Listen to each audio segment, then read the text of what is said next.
আফগানিস্তানে পাক বিমান হামলায় নিহত অন্তত 15। প্রত্যাঘাতের হুঁশিয়ারি দিল তালিবান। বড়দিনের আগের রাতে আফগানিস্তানের পাকতিকা প্রদেশের পাকিস্তানের বিমান হামলায় প্রাণ গেল অন্তত 15 জনের। নিহতদের মধ্যে রয়েছেন নারী ও শিশুরাও।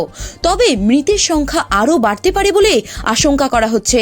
আফগানিস্তান সংবাদ মাধ্যমের দাবি, মঙ্গলবার গভীর রাতে পাকতিকা প্রদেশের বারমাল জেলায় লামান সহ 7টি গ্রাম লক্ষ্য করে একের পর এক বিমান হামলা চালানো হয়। হামলায় একই পরিবারের 5 সদস্যের মৃত্যু হয়েছে।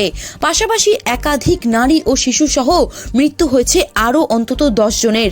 কিছু কিছু সংবাদ মাধ্যমের দাবি, হামলায় নিশ্চিহ্ন হয়ে গিয়েছে বারমালের মুরগো বাজার গ্রামটি। এখনও ধ্বংসাবশেষ থেকে মৃতদেহ এবং আটকে পড়া বাসিন্দাদের উদ্ধারের কাজ চলছে। হামলার পরেই মুখ খুলেছে আফগানিস্তানের শাসক তালিবান।